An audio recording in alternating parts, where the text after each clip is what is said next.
It is January 6th, 2026, and in today's video, we will be going over UFC Championship fights that I want to see. Now, this is an opinionated video, but I'm not a madman. There is a criteria here. I got 3 rules. That's it. 3 rules. 1. If a champion is currently booked for a pay-per-view, example, Alexander Volkanovski, I will predict the winner of that matchup, and that is who the champion will be at that weight class.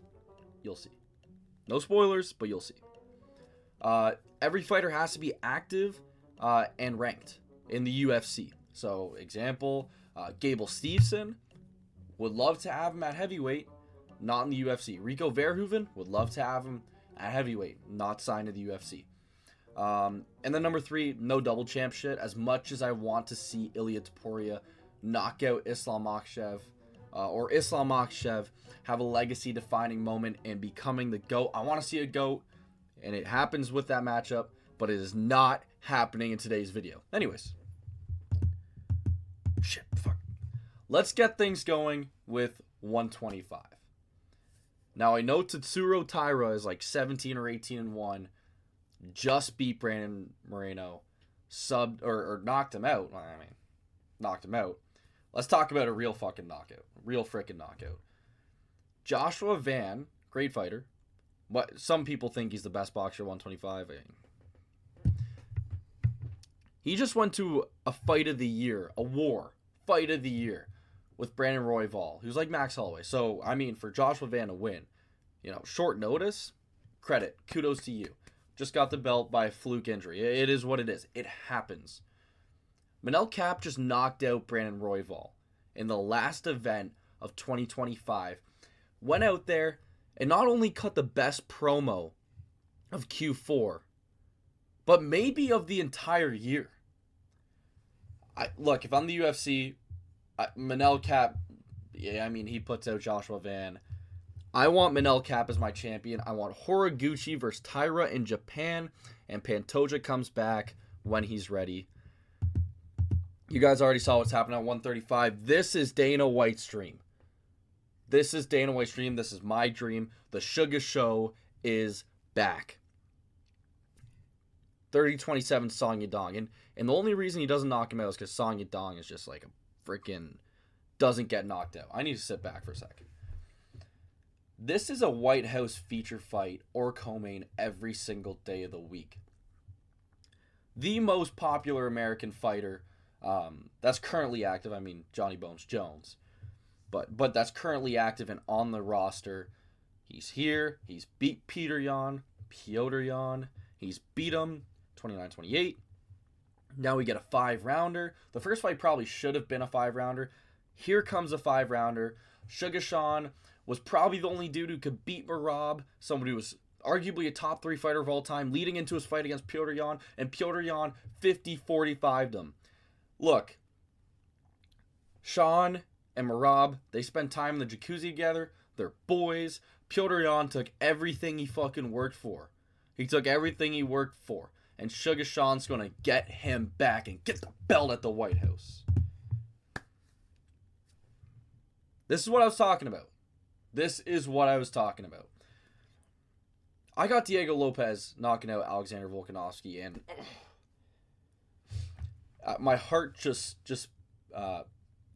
papulated or pulpulated, whatever it's called, when it's like, look, Gene Silva's going to knock out Arnold Allen. As much as I love my honorary Canadian, he's going to put his lights out.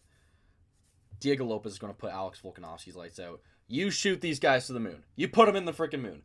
Get Lerone out of here. Get Movsar out of here. They're doing like their main event London stuff. I don't care. Get him out. Get him out of my face.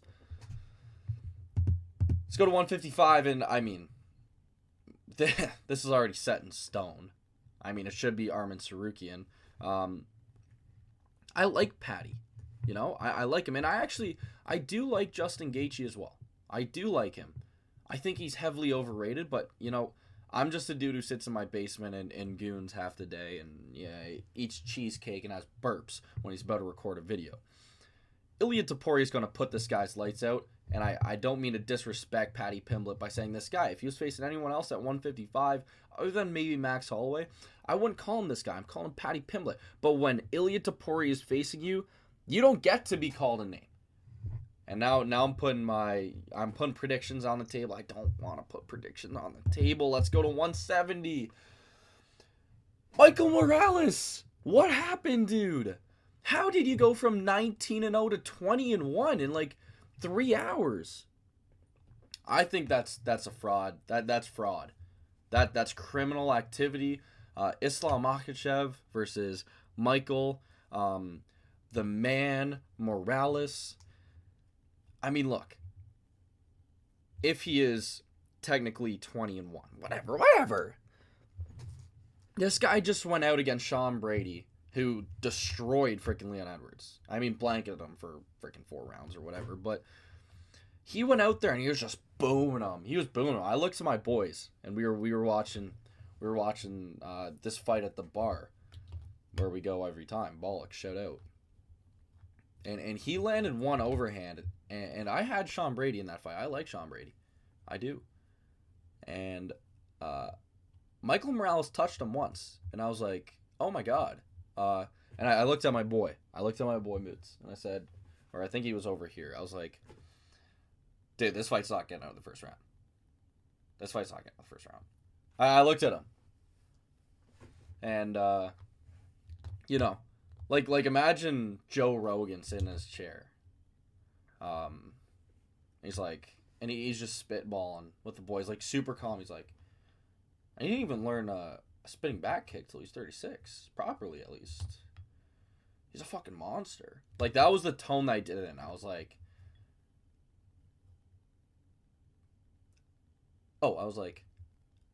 this isn't getting out of the first round. Anyways. Yeah, this is going to be a banger fight. This is like, if Islam beats Michael Morales, he's the GOAT. He's the GOAT. You beat a dude like Michael Morales, who's undefeated, knocks everyone out, puts everyone's lights out. He's like 6'5", at freaking 170. Oh, just, if Islam beats this guy, respect. GOAT. No doubt about it. I need to see this. Once Sean Strickland teeps his way into beating Fluffy and fraud checks him, maybe not a fraud check, because Fluffy will be an established guy at 185 for a while. When Sean Strickland beats him, this is the fight I want to see. You know, these guys been talking crazy for a couple years, and Sean Strickland seems to think that he can stuff Khamzat's takedowns. I think he actually said it, and I quote, I'd destroy him.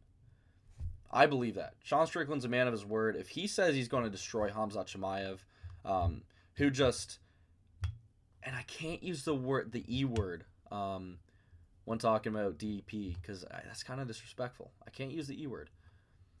When he just beat Dricus du Plessis, and he lost to Sean Strickland lost to him twice. It's kind of tough. I'll take Sean Strickland on this, though. I'm not. I need to see the trilogy. I feel like this is an unpopular opinion. I don't know why people aren't talking about this more. I love trilogies. And I'm an Alex Pereira fan. I do not like Magomed Ankalaev. I don't like Big Ank. But, you know, this is like rivalry of the year. And they're 1-1. I know one won by decision. It was close. Alex Pereira had a broken hand. Second fight knocks him out in the first round. All right, stoppage. Let me sit back in my chair. But let's see a trilogy here. I don't know if Big Ank wants it because he finally got hit by an Alex Pereira shot. But realistically, Alex Pereira is going up to heavyweight, so we'll probably never see this, unfortunately. And heavyweight, boring, but this is what we got to see. I've never seen Tom Aspinall. I don't know what the word is, because it's not the D word. It's not the dominated word, and it's not even close to that. Let me just make this clear. It's not even close to that. I've never seen Tom Aspinall look human. And that's what Ciryl Gane did. And I must say, I personally had Ciryl Gane. I think I had Ciryl Gane. I think he just looked better. And I know 25 minutes is a long time to be in there with Tom Aspinall. But Cyril Gane was in there for 25 minutes with Francis Ngannou.